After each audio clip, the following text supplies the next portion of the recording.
सत साहिब सतगुरुदेव की जय। बंदी छोड़ कबीर साहिब जी की जय। बंदी छोड़ गरीबदास जी महाराज जी की जय। स्वामी राम देवानंद जी गुरु महाराज जी की जय हो।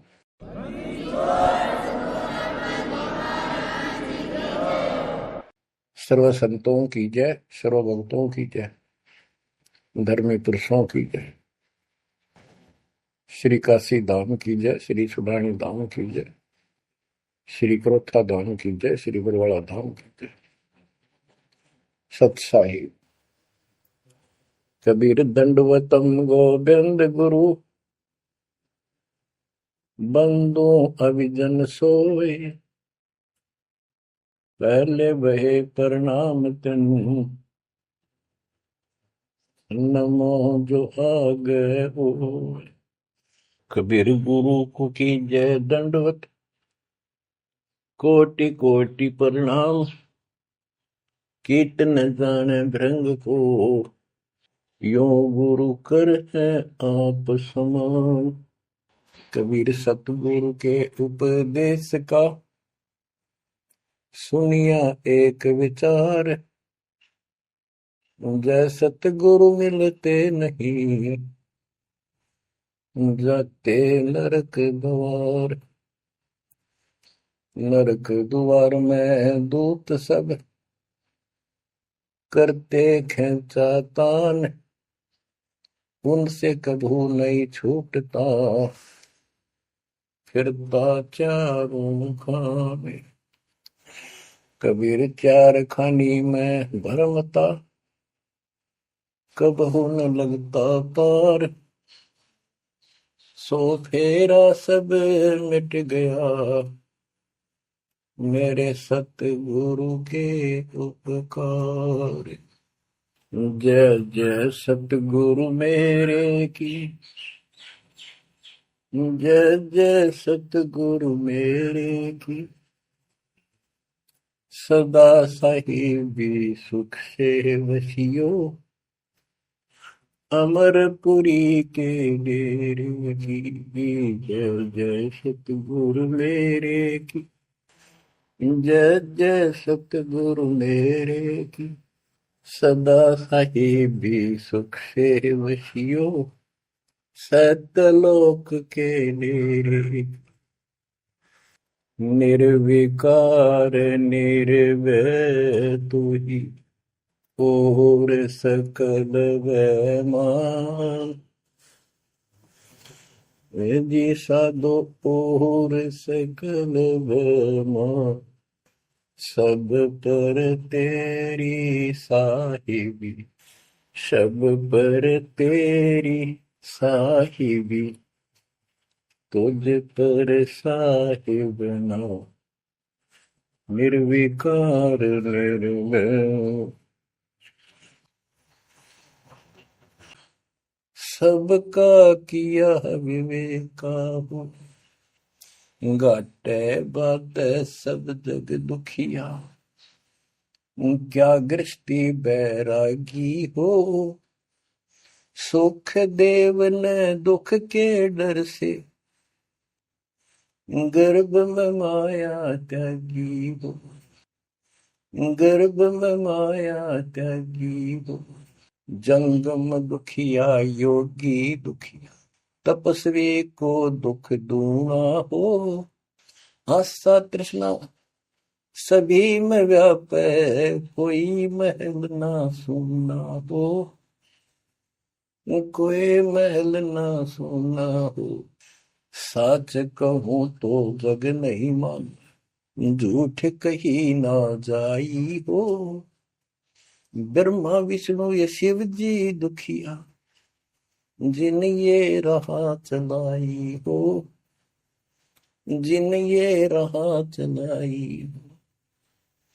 शूरपति दुखिया भूपति दुखिया, रंक दुखी बपरीति हो, शूरपति दुखिया भूपति दुखिया, रंक दुखी बपरीति हो।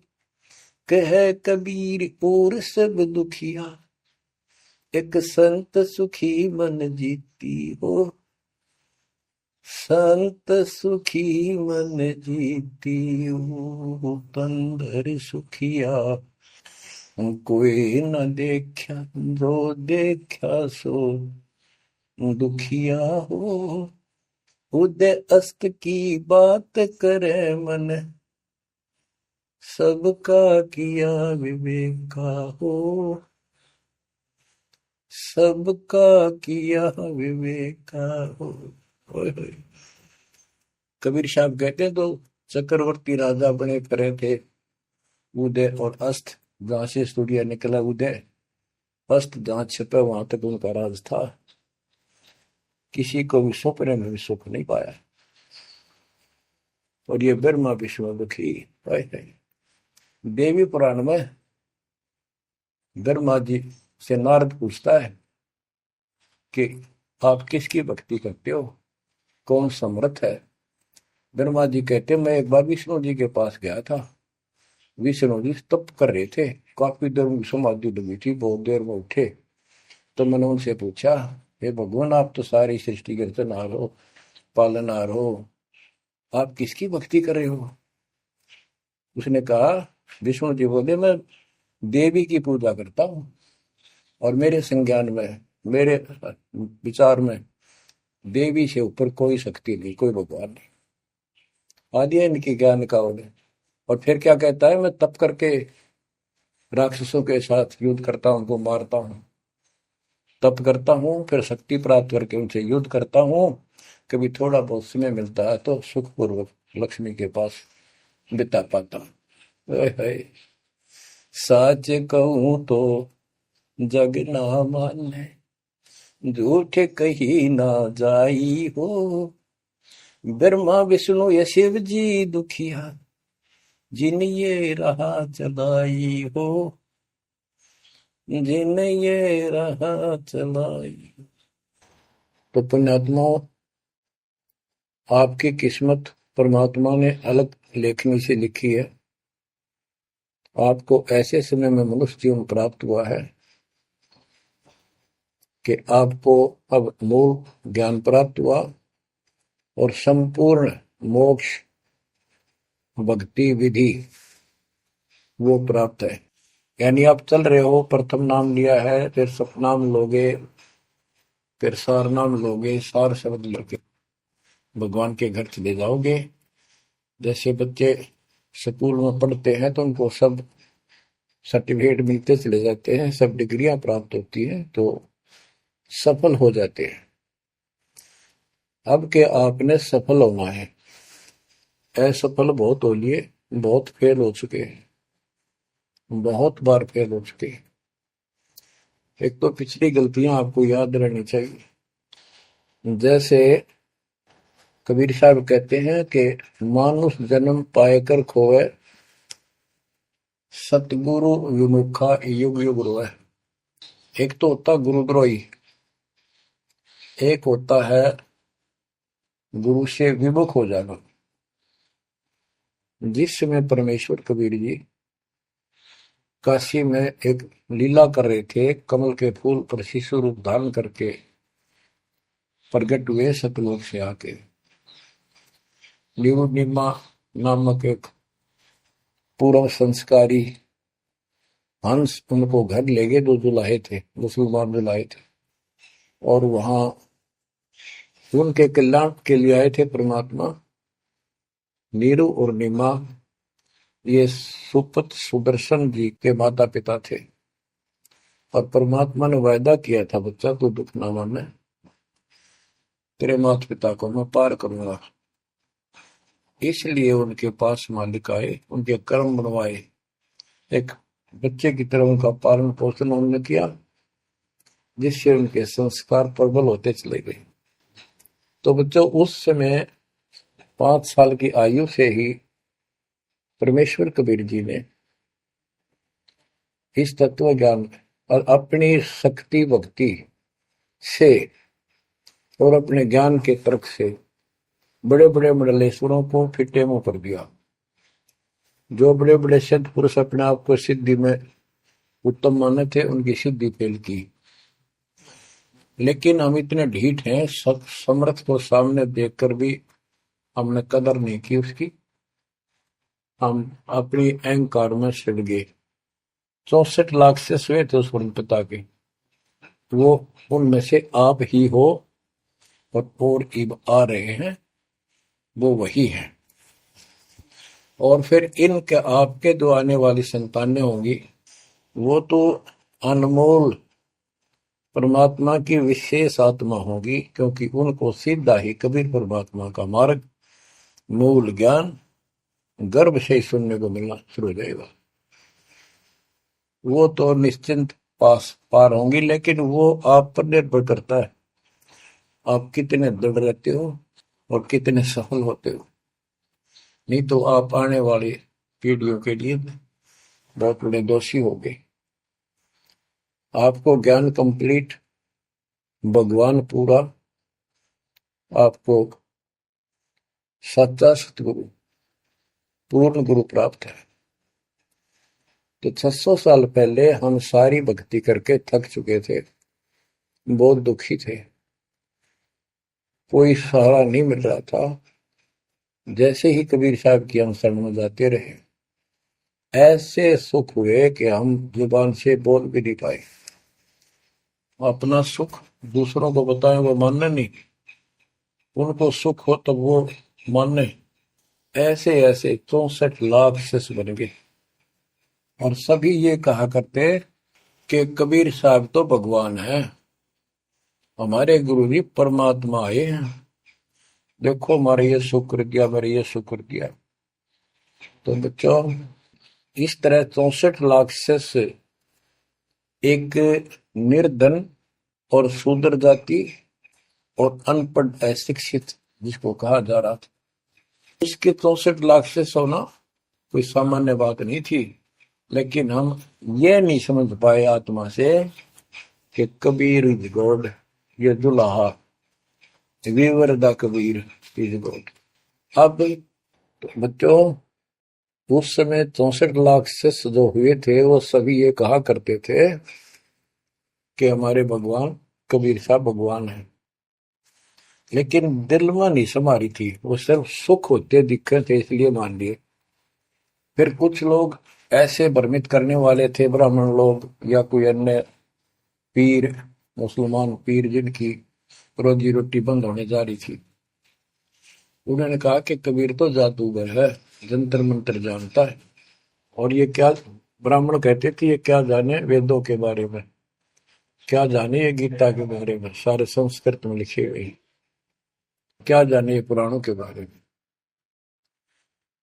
तो बच्चों, हमने यह बात मान ली, हमारी आत्मा कमजोर थी, हम शिक्षित नहीं थे कि ये बात तो सही है कि कबीर साहब को वेदों का ज्ञान नहीं हो सकता, गीता का नहीं हो सकता, पुराण नहीं जानते क्योंकि ये अशिक्षित है, संस्कृत भाषा में लिखी हुई ये लेख है।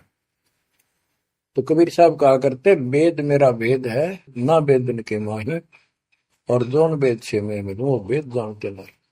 तो यह बात हमारा यकीन नहीं हुआ, हमें विश्वास नहीं हुआ। तो बच्चों, जब तक हमें ये विश्वास नहीं होगा कि हमारे मालिक जो है कबीर साहब परमात्मा है, तो बच्चों हम भगवान को पहचान नहीं सकते।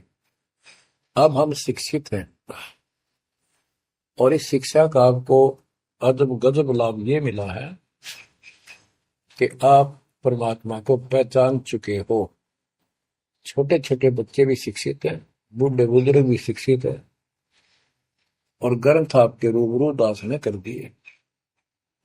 तो पुण्यात्माओं, आज आपको 100% ये विश्वास हो चुका है कबीर इज गॉड।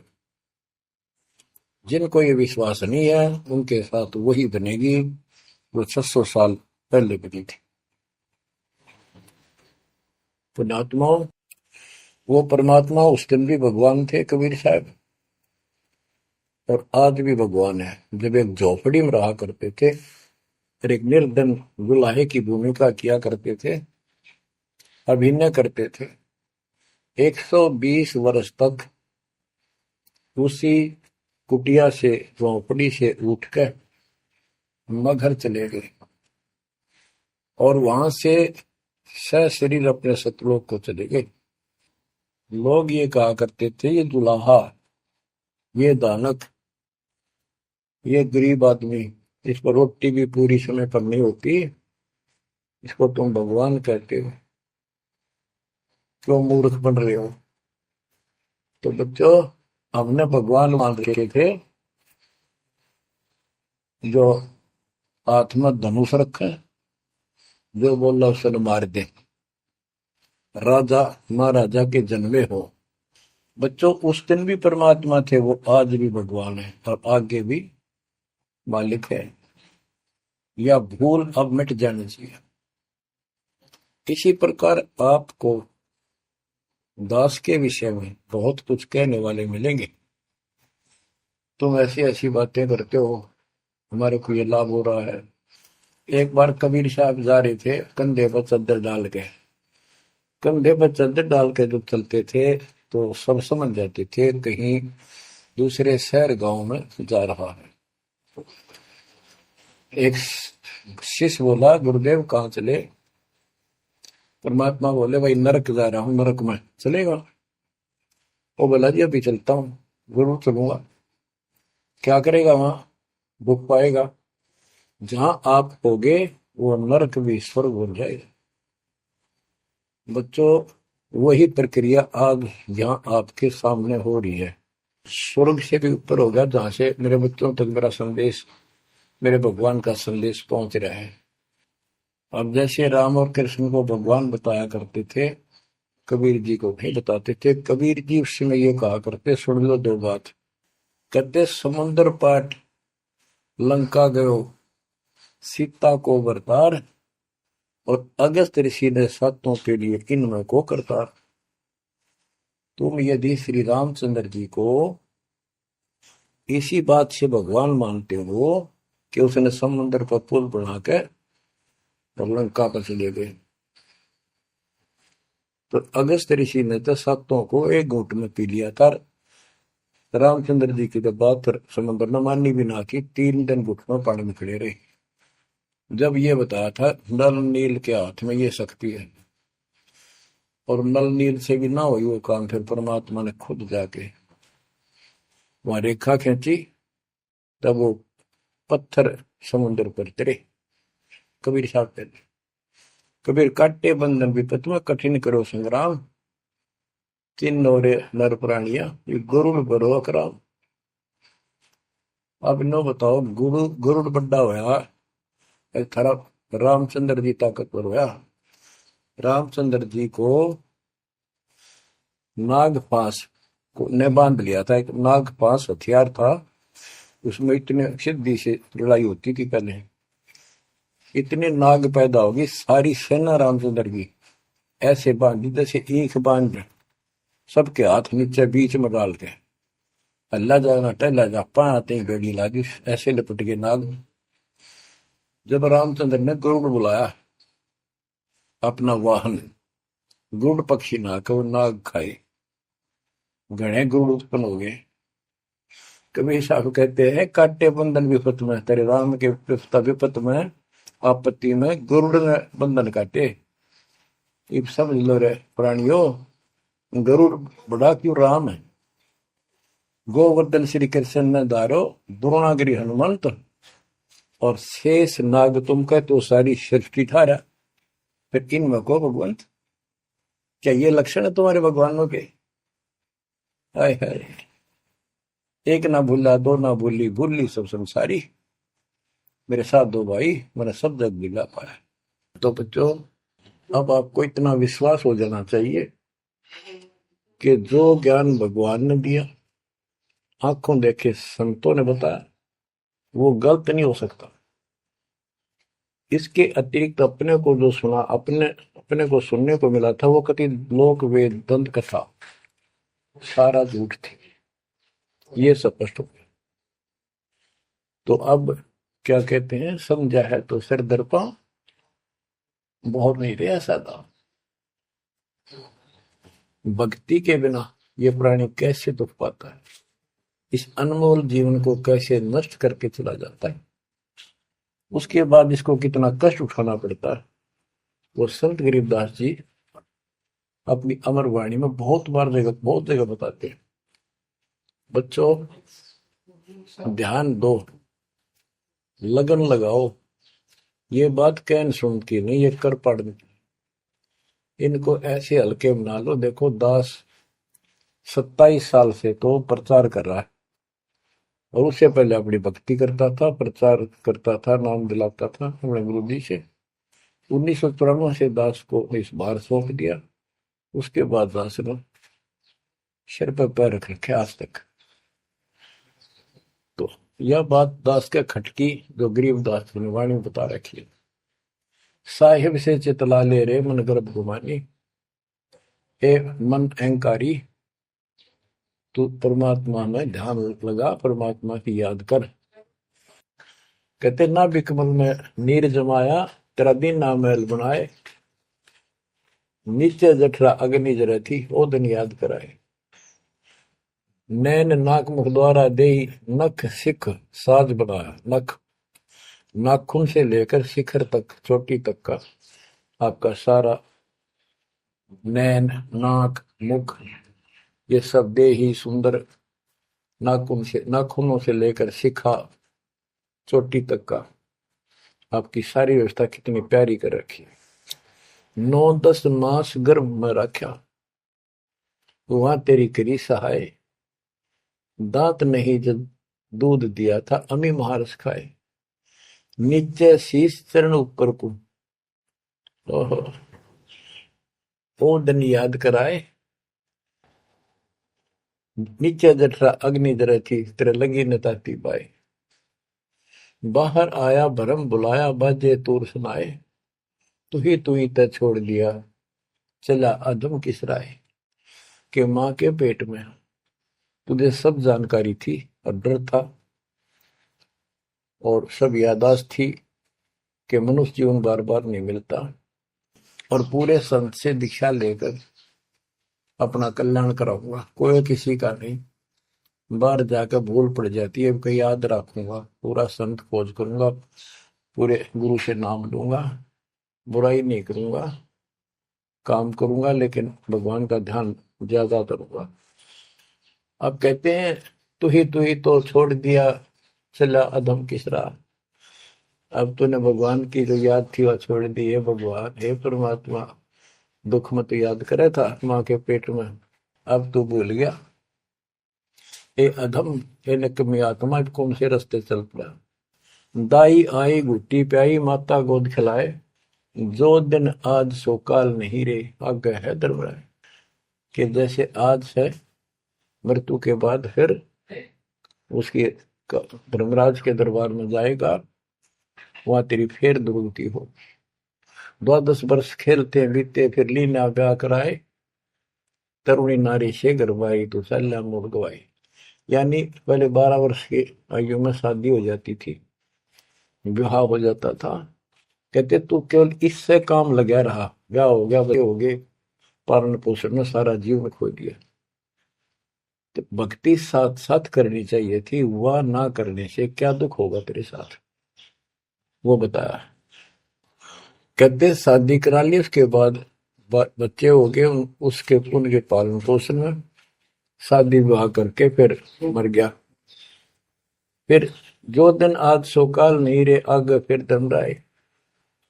फिर वहां जाके फिर मुंह लटका के खड़ा होता है, भगवान गलती उनकी, अब के फिर मनुष्य जीवन देना भगवान, अब के गलती नहीं करूंगा। तो परमात्मा दिखाता है न तुम्हें ऐसी ऐसी गलती तेना 1000 लाखों बार कर ली, ये देख पिछले सारे जन्म दिखाए जाते इसको।